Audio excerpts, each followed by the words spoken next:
So with that, I mentioned a couple minutes ago that the National Weather Service or the National Hurricane Center is beginning to give those hourly updates on the storm. I want to bring in meteorologist Payton Malone to talk more about that. Hey, Payton. Hey, y'all.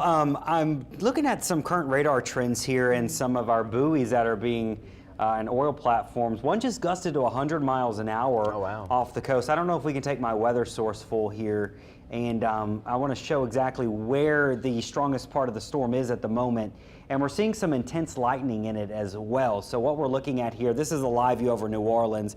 We're going to get the radar up for you here in just a second. But the center of circulation is currently sitting about 200 miles southwest of New Orleans. So we still have a while before it does get to us. You can see here, and if we can populate me on the screen as well, that'd be great. But you can see East Cameron, that 3021A, that sustained wind to 85 miles an hour with a gust to 100 miles an hour, the latest update. That is in the western eye wall right now, and that's an intense eye wall. I threw on the lightning too, and anytime you have lightning in an eye wall, that's a sign that the storm is fairly healthy. So I think what's happening here is it's starting to interact with that trough of low pressure that's coming in, that's causing shear, but it's helping actually give this a little kick right now. And that's why we've got this big burst of lightning and also winds gusting to 100 miles an hour on the west side. On the east side, you can see we have winds gusting to 64 here, 56 here, sustained at 15 to 36, and this is what's going to be approaching our coastline very, very soon. So overall, the center is here. It's moving inland. There's the Louisiana coast. Here in the next several hours, we will really start to see things go downhill, and then that landfall will likely be later this afternoon. So this is moving northeast at about 13 miles per hour, and it's currently situated, at least the center off of our shore here, where we think it's going to make landfall. It's currently about 90 miles offshore. So we still have several hours or so before this actually does move inland. But right now, we are still seeing a fairly powerful storm. It's a Category 1. Winds are sustained at 90. We are seeing those gusts occasionally over 100 miles per hour. And it'll probably look like a similar intensity as it moves into our area. So this is why we do think we could see some coastal areas see wind gusts closer to maybe 80 or 90 miles an hour. And then here in the metro area, some models have been showing 60 to 80 mile per hour even in the metro area. So this is certainly something we will want to watch, because these types of winds would cause significant power outages across our region. So that's what we're going to be watching here. Just looking at, if it's moving at 13 miles an hour and it's 90 miles off coast, that's still about 6 to 7 hours from moving inland, which is that's on par with what we were saying. We were saying anywhere from 5 to 7 o'clock. So if it maintains that 13 mile per hour speed limit, the actual center probably won't move on shore until the 5 to 7 p.m. time frame.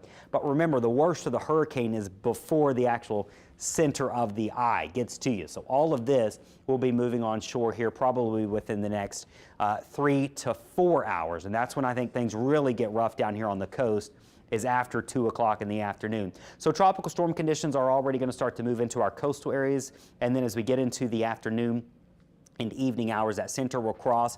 That's where we'll have the worst winds. And what's interesting is sometimes, if the environment's just right, you have your worst winds on the west side of a storm. Oftentimes you think the east side's the worst time.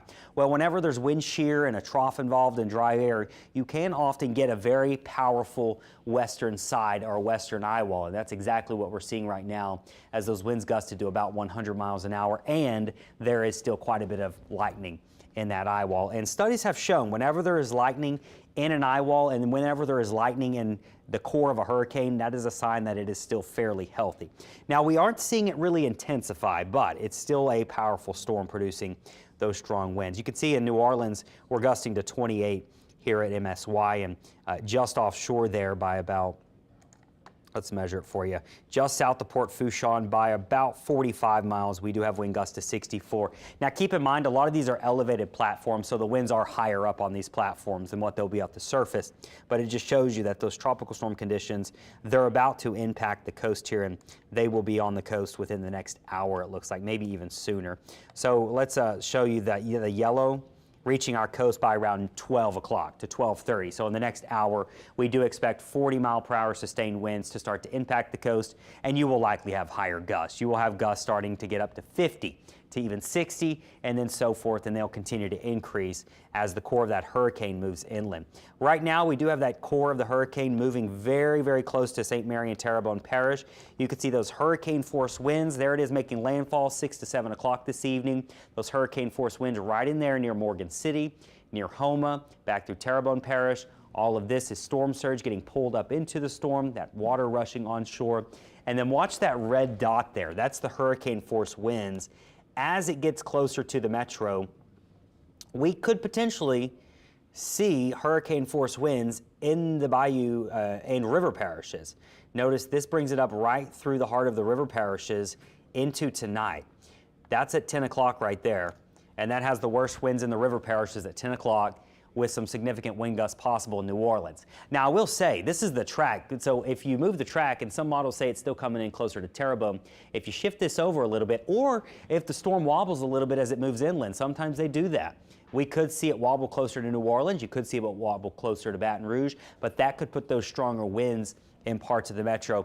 That happened with Ida, and we're not expecting Ida winds here. It's not that type of situation. But remember, Ida came in, and it was going straight to Baton Rouge, and then it wobbled. It slowed down, and it wobbled, and it got close to the city, and that's why we saw the damage increase so dramatically out in Jefferson Parish as opposed to Orleans. And we know Orleans had damage, but that's why you saw it increase so quickly. It's because that eye wall skirted Orleans Parish, and that could happen here.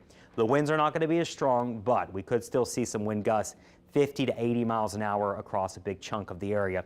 And unfortunately, it's going to be later on tonight. For many, this will be after sunset that the winds are really cranking. And then let's fast forward. Even at 2 a.m., there's a chance that we still have a minor or small area of hurricane force winds somewhere in Tangipahoa Parish. Hurricane Center sure seems to think so. So we're talking about maybe even some damage, wind damage up into Tangi and getting close to Macomb late tonight. And then once we get into the early morning hours tomorrow, this is at 7 a.m. The tropical storm is up here near Brookhaven, riding up the interstate, heading to the north of Mississippi, but we still have some gusty winds wrapping around that circulation. And so, guys, we've been talking about the past couple of days that, you know, to get prepared for this, a lot of people did not evacuate. Not every storm calls for evacuation unless you live in one of those storm surge areas, and we hope you did evacuate in those areas.